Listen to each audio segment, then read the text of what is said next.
La mayoría de nosotros pasamos más del 80% del tiempo dentro de edificios.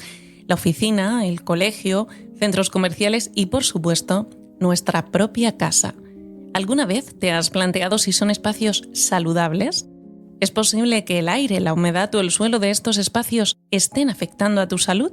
En este episodio nos planteamos qué papel juega la arquitectura en nuestra salud, no solo mental, sino también física. Yo soy Raquel Aullón y estás escuchando El Abrigo, un podcast de Giveller Home Experience.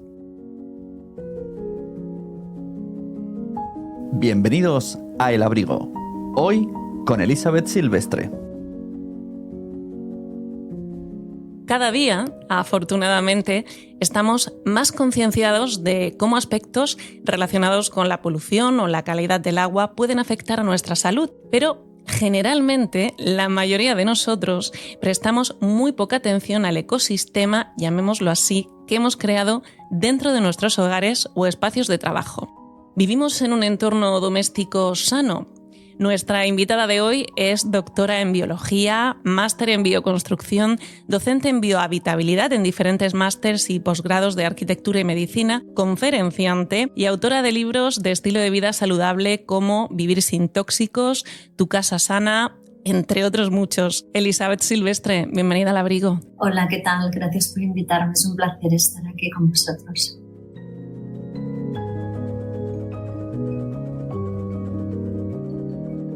Elizabeth, ¿puede un edificio enfermarnos? Pues según la Organización Mundial de la Salud, así es.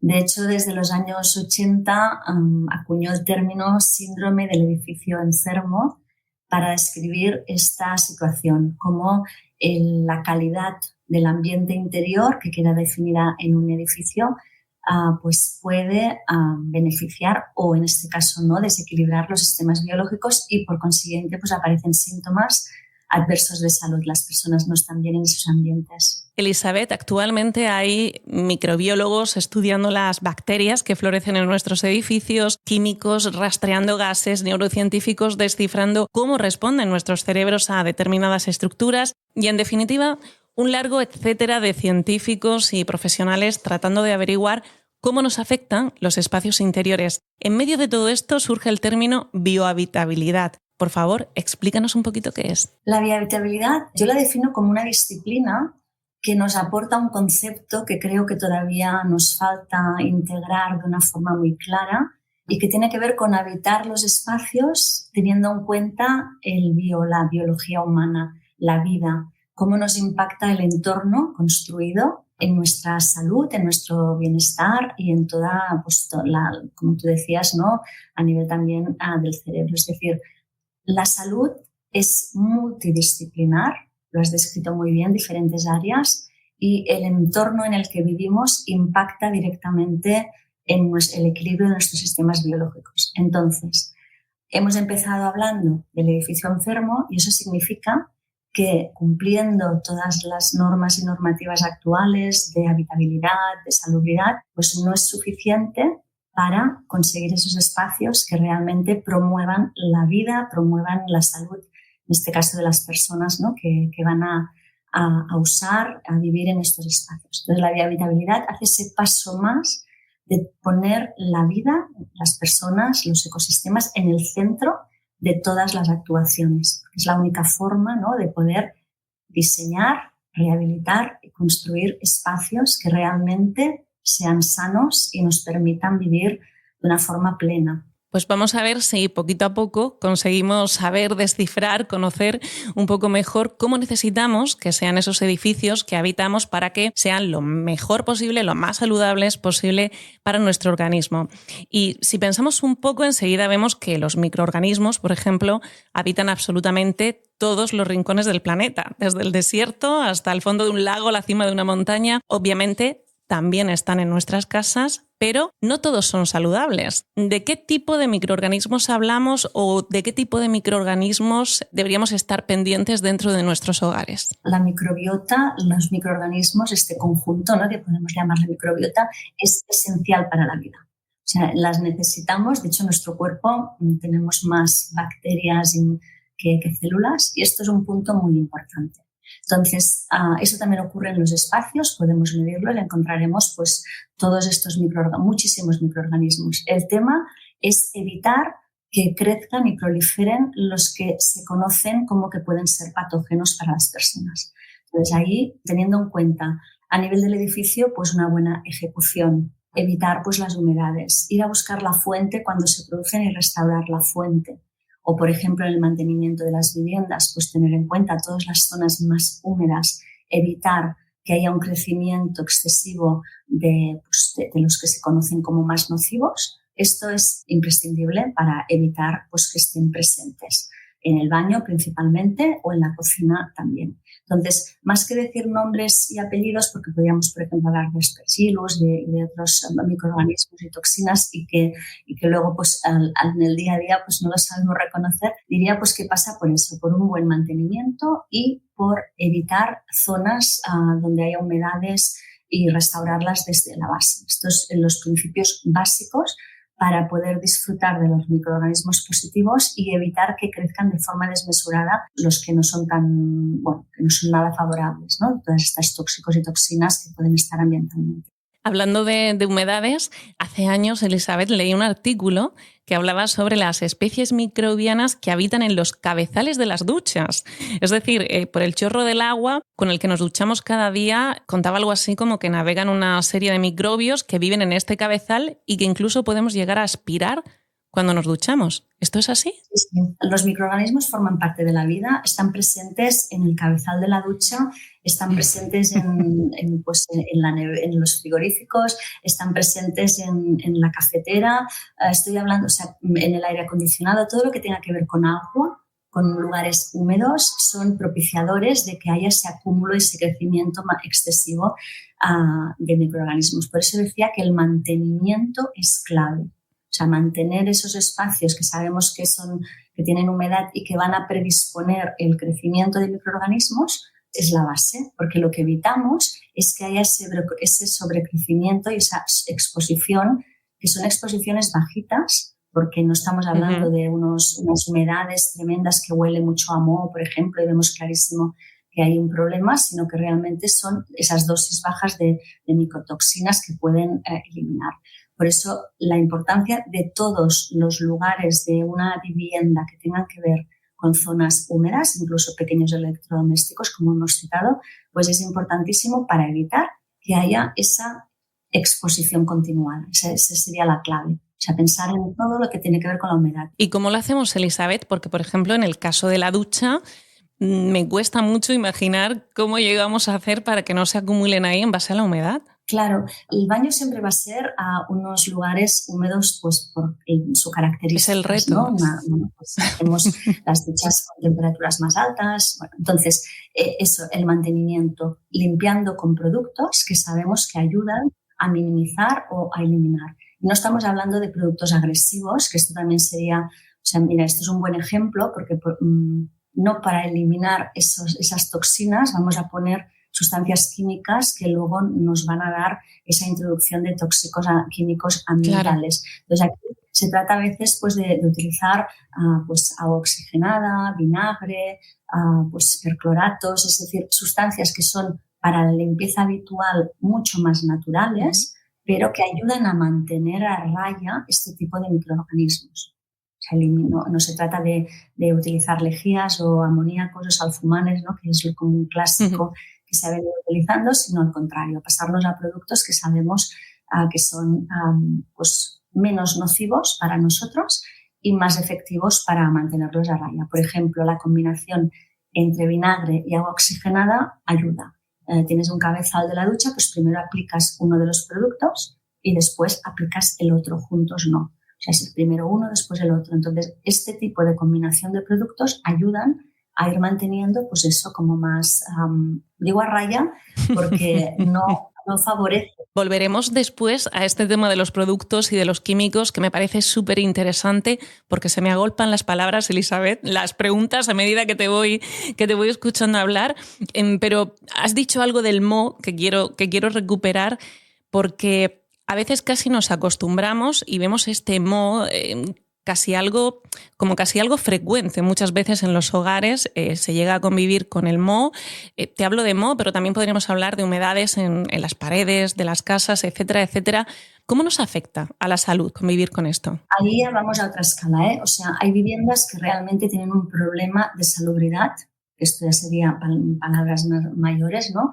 Que realmente ahí ves que en las paredes pues hay esas inflorescencias y entonces ahí realmente esto va directamente asociado a problemas de salud, especialmente del sistema respiratorio, desde alergias, intolerancias o problemas ya más importantes a nivel de sistema respiratorio. También tiene efectos en las defensas, también tiene, o sea, el sistema inmunitario pues ahí se encuentra pues tocado de alguna forma. También puede afectar a nivel del sistema digestivo.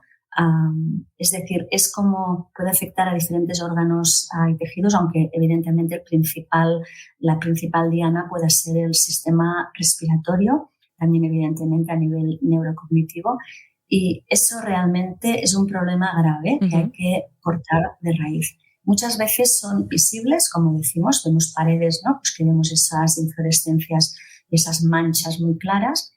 Pero a veces hay viviendas que tienen esta problemática que es importante, pero que no es visible. Puede ser que no sea visible y que huela, que tengamos ese olor que identificamos todos con humedad, como moho, ¿no? Sí. Y puede ser también que no tengamos ese olor.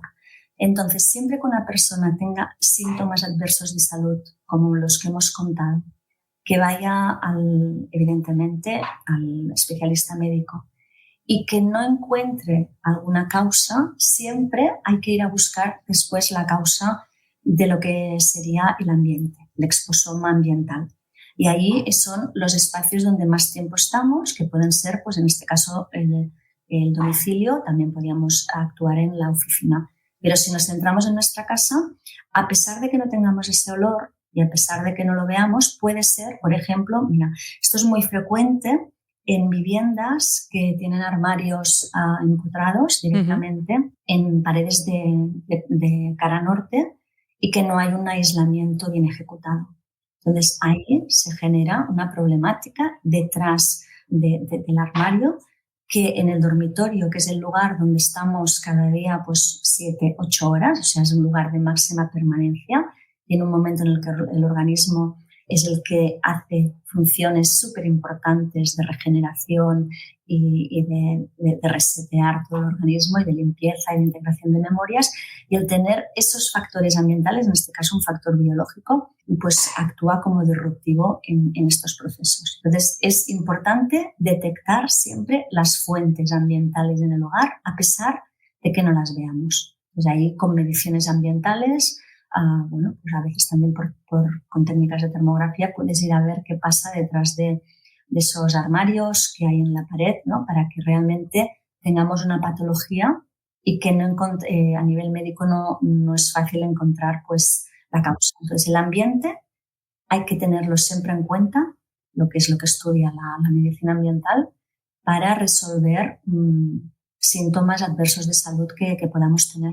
Supongo que algo que tiene mucho que ver con esto que nos estás contando son los materiales de los que esté hecha la vivienda o un determinado espacio. Imagino que no crecen el mismo tipo de microorganismos o bacterias en una pared de madera que en el cemento, que en el yeso.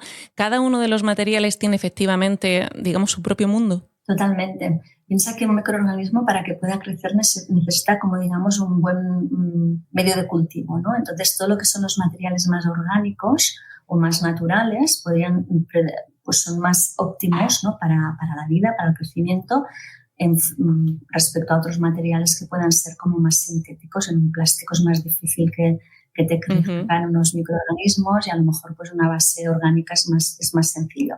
De todas maneras, los materiales naturales en sí mismos, cuando no están tratados, pues funcionan por ellos mismos, ¿no? Por ejemplo, hablabas de la cal, pues también es como bactericida y ayuda a mantener a raya los microorganismos. O sea, también es muy interesante conocer las propiedades de los materiales naturales. Y esto es importante a la hora de elegir materiales cuando estamos haciendo reformas, obras nuevas. Depende cómo sea esa obra, en qué emplazamiento esté. Hay lugares que son mucho más húmedos por naturaleza, a nivel de clima o a nivel de emplazamiento.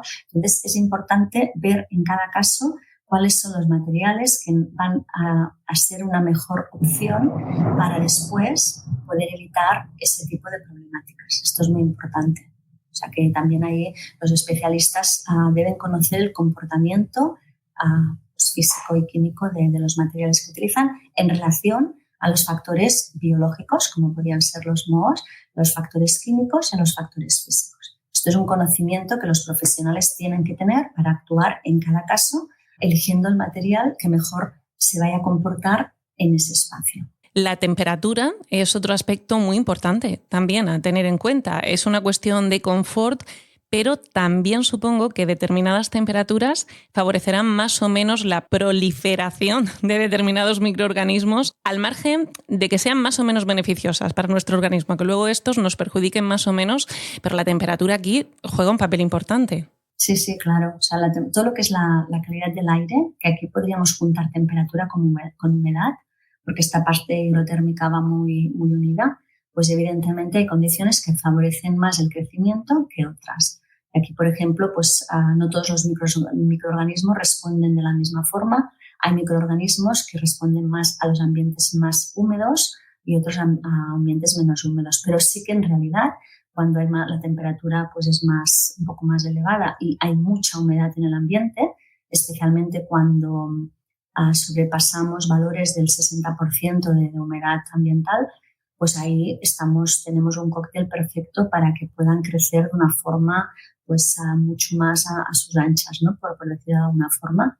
Entonces ahí es muy importante que cuando creamos esos ambientes interiores intentemos trabajar siempre en que esa temperatura y humedad se mantengan a unos niveles que sean más óptimos. La humedad, un 50%, tendríamos que trabajar siempre para estar más o menos en esos niveles, un poco más arriba, un poco más abajo. Porque a pesar de que a nivel técnico podemos estar entre el 40% y el 60%, solo que nos pasemos un poco del 60% o solo que bajemos un poco del 40%, ya tenemos ambientes muy secos o muy húmedos y esto ya son como gatillos, ¿no? Que disparan el poder tener esa presencia de microorganismos a nivel ambiental. Es muy importante tenerlo en cuenta. Estoy recordando lo que nos has contado hace unos minutos de la importancia de ese mantenimiento de los pequeños electrodomésticos y muchas veces ocurre que para solucionar el problema de la humedad utilizamos precisamente pequeños artefactos como humidificadores o en ocasiones, en el caso contrario, para eliminar la humedad. Y a veces estos propios aparatos puede que nos estén perjudicando más que nos están ayudando porque no los mantenemos en condiciones óptimas. Claro. Aquí hay que ver, la clave siempre es ir a buscar la fuente. Uh-huh. La fuente es el punto por el cual tengo esta problemática e ir a abordar ahí la problemática. Todo lo que son deshumidificadores y humidificadores, evidentemente son opciones que tenemos para intentar mejorar esa calidad del ambiente, mientras no vamos a actuar a esa fuente. Entonces, por ejemplo, en viviendas donde la humedad es muy alta, cuando digo muy alta quiere decir normalmente siempre por encima del 60%, ahí los deshumidificadores hacen un papel relevante, porque además ves que sacas cantidades importantes de agua durante toda la jornada que tienes ahí el equipo en marcha. Es muy importante eliminar, porque son ambientes que realmente acaban siendo muy desfavorables para nuestros sistemas biológicos. Los humidificadores, pues ahí también hay que verlos qué tipo porque hay humidificadores que trabajan a pocos metros o a una distancia muy corta de donde está ese humidificador y por lo tanto si estoy trabajando con espacios muy amplios, el resto prácticamente, depende a qué distancia, no va a tener ningún tipo de consecuencia y eso es importante también tenerlo en cuenta. Por eso es cuando detectamos que tenemos un problema por defecto o por exceso, hay que ir a buscar dónde está esa causa para intentar remediarlo en la causa. Lo demás son fórmulas que nos ayudan pues, a paliar un poco la problemática mientras no solucionamos la base. Elizabeth, ¿por qué es tan importante la ventilación de los espacios y cómo debería ser una ventilación saludable? La ventilación es el proceso por el cual podemos renovar de forma continuada el aire que respiramos. sea, de hecho, los estudios nos dicen que el aire de nuestras casas está más contaminado que el aire de la calle. Entonces, a esto nos tiene que hacer reflexionar y hay muchos parámetros que intervienen y uno de ellos es la ventilación. Se ha ido evolucionando hacia edificios cada vez más herméticos que nos ayudan a tener una mayor eficiencia energética y esto está súper bien.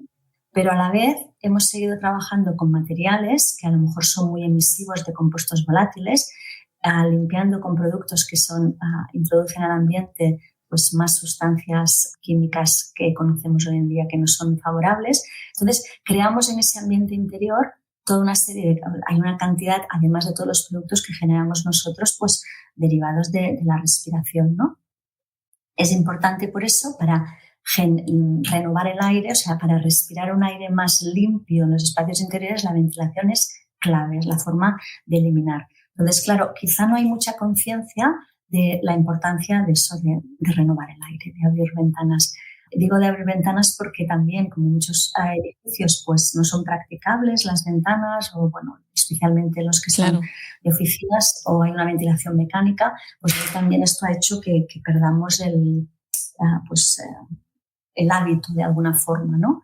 Pero recuperarlo es súper importante, porque justo ayuda a eso, a respirar, o sea, para contarlo rápido, nos ayuda a respirar un aire más limpio. Por lo tanto, estamos mucho mejor.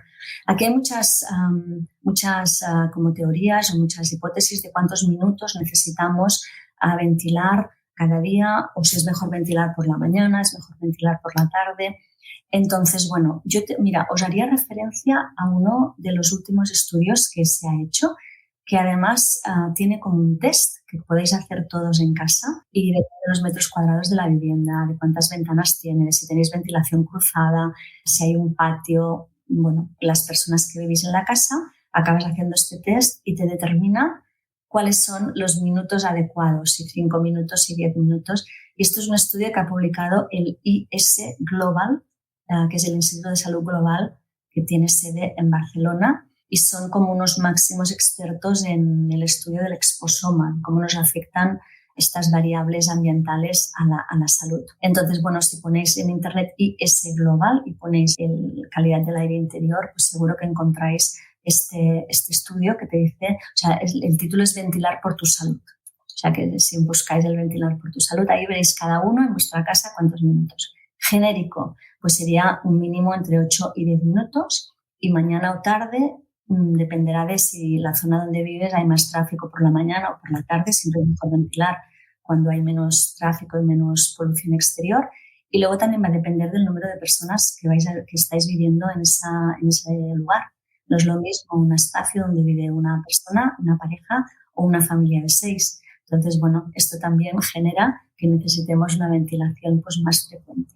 Pero es súper importante incorporarla como un hábito más de salud en los espacios. Y quiero volver a un término que has dicho hace unos segundos, el de ventilación cruzada, porque en ocasiones abrimos ventanas, pero todo depende de qué ventana abras también, muchas veces, ¿no? De cómo tengas situadas esas ventanas en casa. Mira, sería un poco así como para que lo entiendan todos, que corra un poco el aire, o sea, que notemos que haya corriente. Que notemos la corriente de aire. O sea, la ventilación cruzada sería pues tener ventana en paredes enfrontadas o un balcón, o sea, que realmente podamos generar esa pequeña corriente de aire que ayuda a que sea más eficiente esa ventilación. No es lo mismo abrir una ventana y que no hay otra apertura por la cual generar ese intercambio de aire, ¿no? Que cuando podemos abrir dos y que podemos generar esa corriente de aire. Son los principios básicos de la arquitectura bioclimática, ¿no? De que la vivienda pues, pueda renovarse de una forma natural y pasiva totalmente, sin necesitar energía para realmente renovar el aire. Ya hemos visto, porque nos lo estás contando, que es muy importante el mantenimiento y esa limpieza que hacemos del hogar, pero si nos vamos al otro extremo, también es cierto que hay personas que viven muy obsesionadas con esta limpieza del hogar, y ya nos has adelantado que no siempre es necesariamente buena la forma en la que hacemos esta limpieza. He leído un estudio de la Universidad de Bergen en Noruega que dice que limpiar una vez a la semana con según qué productos de limpieza puede ser tan dañino para los pulmones como fumar. Y es que, como tú nos estabas diciendo, limpiamos de microorganismos, pero contaminamos con químicos. Es decir, puede que estemos creando un ambiente incluso peligroso dentro de nuestro hogar. Así es, sí, sí. O sea, el estudio que explicas es muy interesante, ¿no? Porque, bueno, te pone delante de una realidad que quizá no hay mucha conciencia. De hecho, las personas que su profesión es limpiador están muy expuestas cuando trabajan con este tipo de productos. Y hay un concepto que creo que para esto de explicar el limpiar sin ensuciar, el limpiar pues el polvo, y ahora si quieres después contamos qué hay en el polvo, que es muy interesante, pero es el limpiar de microorganismos y de muchos químicos que hay por ahí sin ensuciar de más productos químicos, pero hay un concepto que para mí creo que es interesante, que es que todo el rato estamos hablando de dosis muy bajas. Es decir, cuando hablamos de que ensuciamos el aire, no estamos hablando de dosis altísimas de un compuesto químico determinado o de varios. O sea, tampoco nadie ahora, no queremos que cunda el pánico en los hogares y ahora que nadie nos esté escuchando y salga corriendo de su casa que acabo de limpiar con amoníaco. Calma. Así es. Bueno, la idea sería que lo que hemos visto, lo que la ciencia nos dice en las últimas décadas, es que esas dosis bajas y muy bajas que a día de hoy se comercializan no serían tan favorables a la larga para nuestra salud, con esa exposición diaria o semanal, depende cada cuándo limpiemos. Es decir, estamos introduciendo de forma habitual toda una serie de sustancias en el hogar que muchas de ellas ya conocemos que a dosis bajas son poco amigas para nuestros sistemas biológicos. Entonces, ese es el tema. Se trata de buscar esos productos que nos ayudan a mantener, pues hacer un mantenimiento del hogar sin introducir otros tipos de sustancias que nos pueden acabar enfermando. Ese es el punto clave, es decir, buscar productos que estén exentos de esas sustancias, porque los estudios, como tú has dicho, muestran pues, que pueden acabar enfermando pues, como si fumaras de la misma forma, porque claro, son productos que a la larga acaban pues eso, alterando nuestros sistemas biológicos. Hablamos de buscar productos alternativos. Tú nos comentabas antes, Elisabet, por ejemplo, el vinagre, agua oxigenada. Sí, mira, hay muchas opciones. Una de ellas es recurrir a la despensa, ¿no? Que son estos productos. El limón es desengrasante, el vinagre nos ayuda para, pues es antical, ¿no? Lo que decíamos antes de esas manchas que nos quedan en la glicerina. El agua oxigenada combinada después con el vinagre, pues hemos visto cómo nos ayudan para los microorganismos. Es decir, hay muchas fórmulas, o el bicarbonato puede ser un buen detergente para la ropa, un chorro de vinagre también en la lavadora ayuda pues, a no poner suavizante. Es decir, hay muchas fórmulas más naturales que no son nada agresivas para nuestro organismo y que nos dan esas prestaciones que buscamos, pues para tener más limpio, para que la ropa esté como más líquida, ¿no? Entonces, ese es un punto. Si no queremos utilizar esos productos de la despensa, a día de hoy, de hecho, hay a nivel comercial, se ofrecen pues, productos que están hechos con estas características, pensando en la biología humana, pensando en evitar todas esas sustancias que a bajas dosis ya se conoce pues, que pueden alterar nuestras funciones biológicas y que son como más amables para nuestra biología. Los podemos encontrar como productos verdes, pero de química verde, y si además pues, son ecológicos, mejor, y cuantos menos productos lleven, mejor. O sea, es como ir aprendiendo. Aquí hay un punto importante que es como consumidores conozcamos, y esto nos sirve tanto para cuando tenemos que elegir la pintura, cuando toque renovar la pintura del salón o del dormitorio, hasta el producto que compramos para limpiar pues, la vajilla, o el detergente, el champú que nos ponemos cada mañana. Es decir, como consumidores hemos de ir aprendiendo que hay una amplia gama, se comercializa una amplia gama de productos y que no todos actúan de la misma forma a nivel de nuestro organismo. Unos son mucho más amables porque no contienen determinadas sustancias químicas y otros son como más nocivos. Voy a rebobinar un poco para recuperar lo que nos has empezado a contar antes sobre el polvo. ¿Qué hay en el polvo que eliminamos con la limpieza y por qué es nocivo para nuestra salud? Porque estabas hablando de los métodos de limpieza y estaba pensando en cuando muchas veces hay muchas personas que para limpiar el polvo utilizan algún tipo de plumero y un poco lo que hacemos es pasar el polvo de un sitio a otro. Realmente, ¿por qué es nocivo ¿O hasta qué punto es nocivo este polvo para nosotros? El polvo es un reflejo de toda esa calidad del ambiente. Hace años, o sea, cuando digo años, quizá 3 décadas, ese polvo tenía pelos que vamos desprendiendo, escamas, células y poco más. Ahora el polvo identificamos muchos compuestos químicos que son semivolátiles, que forman plásticos, plastificantes. O sea, ese polvo es un polvo químico que de hecho a nivel científico ya se conoce como polvo tóxico. O sea, la bibliografía científica lo describe así. Porque ahí es donde se acumulan muchos de esos compuestos que forman parte de los materiales de acabados de interior en la construcción, pero también de todo lo que llevamos a nivel de decoración y también pues, de todos los productos que usamos a nivel diario en la casa y en nosotros mismos y se acumulan en ese polvo. Por lo tanto, es importante retirarlo porque es una forma de eliminar todos esos compuestos que se han ido, que se desprenden y acaban en ese polvo. Entonces, claro, tú lo decías, mejor limpiar con una bayeta y con agua porque es la forma de llevártelo. Todo lo que sea aspirar y todo lo que sea plumeros es volver a recircularlo otra vez al ambiente. Entonces, bueno, en principio va al ambiente, son poco volátiles y se acaban depositando otra vez en el polvo. Entonces, esos compuestos llegan a nuestro organismo, al interior los encontramos pues a respirar y también pues con el contacto dérmico, ¿no? Entonces, por eso es tan importante el polvo, retirarlo de forma habitual, evitar que quede como muy acumulado y sobre todo también con métodos que eviten el que pueda volver al aire y que pueda volver al ambiente. ¿Qué ocurre, Elisabet, con elementos como las tapicerías, las alfombras, las cortinas, colchas, edredones? Porque te estoy escuchando y estoy pensando la cantidad de polvo que se acumulan en los textiles. ¿Qué sería lo más recomendable para mantener todas estas piezas? Ahí, el mantenimiento siempre está en la base de todo, ¿no? Entonces ahí estaría, pues eso, el eliminar todo lo que se puede, hacer un buen mantenimiento. Si se puede aspirar con algún tipo de producto, o sea, de producto refiero de electrodoméstico, que no recircule el aire, que no lance otra vez el aire al interior, muchísimo mejor. Hay algunas aspiradoras pues, que te permiten retenerlo y luego pues no vuelve ese aire al ambiente interior. Claro, ahí también el hecho de cepillarlos en ambientes cerrados y tal, pues volvemos a estar lo mismo como cuando tú me comentabas con el plumero. Entonces se trata de abrir, de ventilar y de aprovechar esos momentos, ¿no? Pues para que también esos productos pues podamos quitar todo ese polvo que se puede quedar acumulado. De todas formas, os voy a introducir un punto que creo que es importante, porque normalmente pensamos en cómo retirar.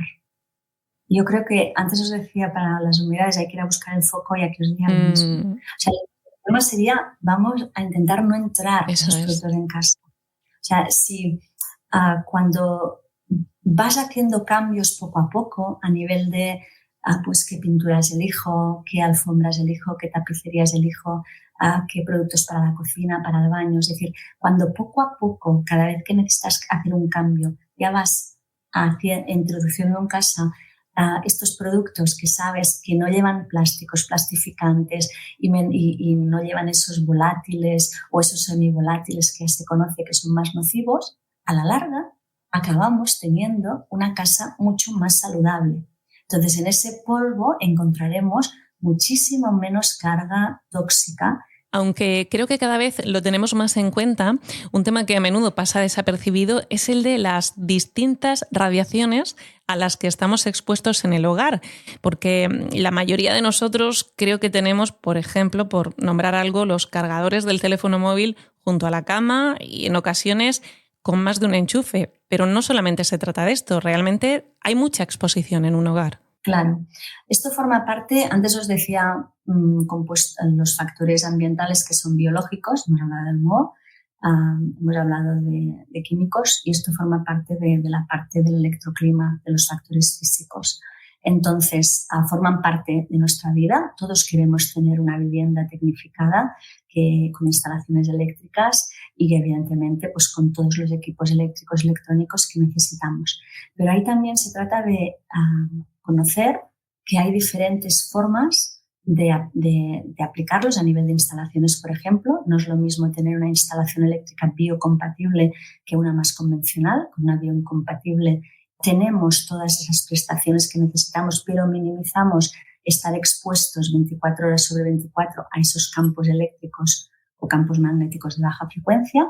Y lo mismo tenemos que entender con todo lo que son los equipos que utilizamos. Hablando de electroclima, el dormitorio sería en casa el punto clave donde tenerlo en cuenta. Es decir, para tener un sueño reparador necesitamos que no hayan esos factores ambientales alrededor. Entonces, bueno, además de tener la instalación biocompatible, que es la que es en el cabecero de la cama, ¿no?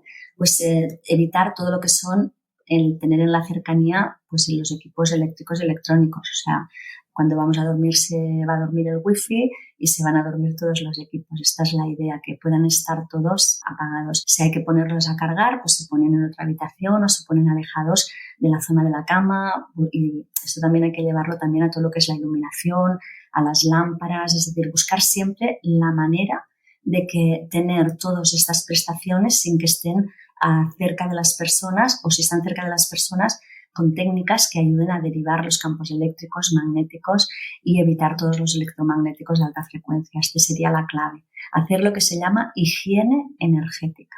Cuando hablamos de que un edificio puede enfermarnos, hablamos de un rango de posibilidades enormes. Claro, por concretar un poco, hay estudios que hacen algunas correlaciones muy directas, como por ejemplo un estudio de la EPA en Estados Unidos que relaciona determinadas características del entorno directamente con la migraña. Elizabeth, ¿es así? Sí, sí. O sea, esta calidad del ambiente interior, pensar que estamos hablando de espacios en los que pasamos prácticamente la jornada. Entonces, todo lo que son estos factores biológicos, físicos y químicos, día detrás, día a día, a esas dosis bajas pueden acabar dando problemas de salud. Y entre ellos están las cefaleas, dolor de cabeza, la fatiga, el encontrarnos como que tenemos menos energía, el no dormir y descansar de una forma adecuada, problemas digestivos. Es decir, cuando miramos la bibliografía, hay toda una lista interesante de síntomas que pueden afectar a muchísimos sistemas biológicos, a diferentes órganos y diferentes sistemas. Sí, sí. ¿Hay algún síntoma o alguna patología que sea la más común o no se cruzan estos estudios como para poder destacar una de ellas? La fatiga, la falta de energía y el dolor de cabeza serían comunes. También, por ejemplo, si llevamos el síndrome del edificio enfermo a la oficina, que es donde realmente la OMS ha acuñado el síndrome del edificio enfermo, pues ahí encontramos pues, el picor de mucosas, de la garganta, de los ojos, la piel más seca. O sea, son síntomas así como más de disconfort ambiental y serían los más sencillos de alguna forma. Y la asociación en que realmente eso tiene que ver con el ambiente es porque cuando salimos de esos espacios nos vamos encontrando mejor, van desapareciendo estos síntomas. Y cuando volvemos a estar en el espacio, volvemos a tener esa sintomatología. Una de las grandes aliadas en crear un entorno más saludable pueden ser, por ejemplo, las plantas. Algunas de ellas son capaces de filtrar hasta el 90% del monóxido de carbono presente en casa, además de otros compuestos. ¿Todas las plantas sirven? ¿Cuántas necesitamos? ¿Dónde las ponemos? Esto es la pregunta. Es el tema. Todo lo que es el contacto con la naturaleza es altamente beneficioso para equilibrar. O sea, de hecho, los estudios dicen que la naturaleza tiene la capacidad de restaurarnos biológicos. Entonces, si la llevamos al interior de la casa, esto es perfecto. Cada planta tiene como unas capacidades. Hay plantas pues, que están como más especializadas en filtrar el formaldehído, otras el benceno, otras el tolueno, otras el chileno. Entonces, de momento, como los estudios todavía están ahí como analizando justo lo que tú preguntas, cuántas necesitamos y cuáles serían las especies, lo que podemos decir así como en modo general sería tener varias plantas de interior de las clásicas en casa, desde un tronco de Brasil, una Dieffenbachia, una Sansevieria, o sea, el potos, tener como varias y entre 4 y 5 plantas en un espacio de 10-15 metros cuadrados, pues podría ser una buena opción. Tú nos lo estás contando, tenemos mucha información cada vez más y lo que es importante, información avalada por la ciencia. ¿Cómo están digiriendo todo esto la arquitectura y los profesionales del diseño? Yo soy optimista y te diré que, llevo casi más de 20 años en este campo de la biohabitabilidad y al principio era como más, costaba más, ¿no?, entender la necesidad de apostar por la vida, las personas, ponerlas en el centro y apostar por esa salud de forma transversal en todas las fases del diseño. Pero yo creo que hemos ido avanzando. De hecho, hoy en día, cuando hablamos de los pilares de la salud, de los determinantes de la salud, el espacio físico, y ahí entronca directamente con los arquitectos, los interioristas y los urbanistas, está catalogado como un determinante de la salud. Estas disciplinas son herramientas, yo siempre digo herramientas poderosas para cambiar los ambientes y hacer realmente promover la salud a través de los espacios. Y creo que cada vez se está entendiendo más este mensaje y se está como adoptando. Hay muchos especialistas pues que ya están trabajando en esta línea y sus diseños, sus rehabilitaciones, pues tienen en cuenta de una forma transversal, y cuando digo transversal es esto desde la fase del diseño, no esperar a que aparezcan problemas para después solucionarlos, sino cómo puedo hacer un buen diseño que tenga en cuenta los factores químicos, físicos y biológicos para que realmente pueda garantizar una calidad del ambiente interior que sea lo más biótica posible. Yo creo que ahí avanzamos en positivo. Está poco a poco, eso sí, creo que vamos poco a poco. Pero avanzando. Pero avanzando en positivo, sí. ¿Y existe alguna normativa o alguna certificación que nos hable de edificios saludables? A nivel de normativa está el Código Técnico de la Edificación con los deberes de salubridad, por ejemplo, ¿no? Pero ahí esto también es para reflexionar. Podemos decir que se quedaría corto, porque si seguimos teniendo a día de hoy, la OMS nos dice que ahora un 30% del parque inmobiliario de edificios acabados de rehabilitar o de obra nueva pueden responder a una calidad del ambiente interior deficiente y podrían responder a un síndrome del edificio enfermo. Esto nos indica que estas normativas de obligado cumplimiento tienen que dar un paso más allá. Después hay muchos sellos que no son de obligado cumplimiento, que cada uno pues va introduciendo, unos pues más la parte de la biofilia, otros más la parte solo de la iluminación, algunos algún parámetro de calidad del aire como los volátiles, o sea que como van haciendo pinceladas. Realmente hay como una norma, que no es una normativa, no es de obligado cumplimiento, que es la norma de la Baubiologie alemana, que sería como lo más estricta a nivel de considerar estos parámetros en los espacios interiores y sobre todo en los espacios más sensibles para nuestra biología, los que más nos pueden afectar.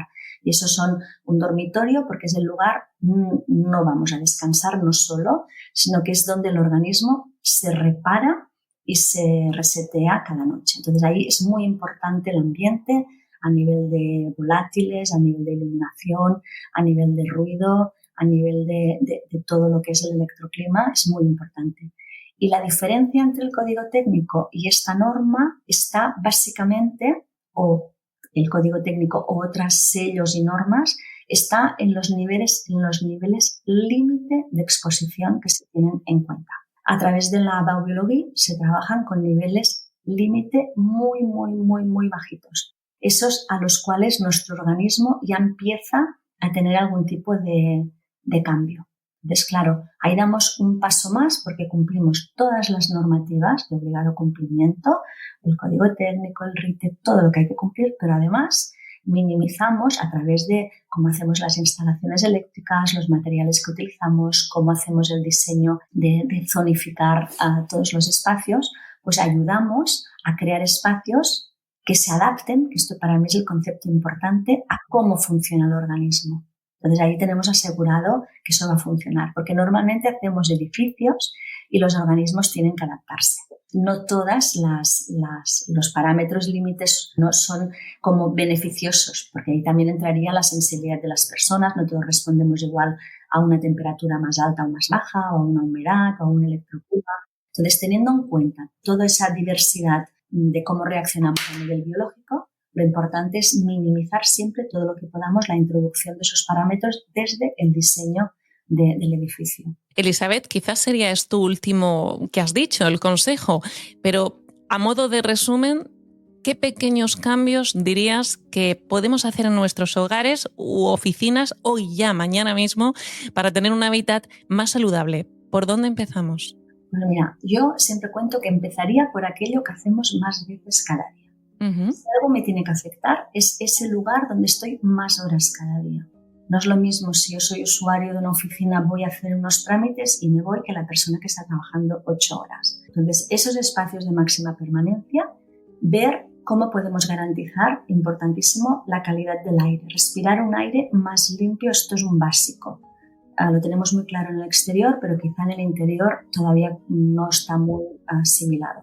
De ahí, ventilar cada día es un pequeño hábito fácil de hacer para evitarlo. Y el segundo sería no introducir esos productos, o sea, en cada compra. No se trata de llegar a casa y echarlo todo por la ventana, sino que a partir de ahora cada compra que voy a hacer ya va a ir en esa línea. Y al cabo de una semana, de un mes, de 2 meses, voy a tener ya ese kit de productos que sé que van a minimizar. Entonces, esto, hacerlo así, tanto en la oficina como en casa. Lo que más usamos, esos espacios, son los que más foco voy a poner. Pues todo el mundo a abrir ventanas, aunque estoy segura de que muchos de los que nos escuchan lo han hecho, en cuanto lo has dicho, todo el mundo a abrir ventanas. Y Elisabet Silvestre, muchísimas gracias por haberte asomado hoy a nuestro abrigo y por ayudarnos a entender que nuestros hogares deben ser también espacios de salud. Gracias. Muchas gracias. Y a ti que nos escuchas, gracias por el tiempo que nos has dedicado. Nos encontramos en el próximo episodio del Abrigo, un podcast de Giveyer Home Experience.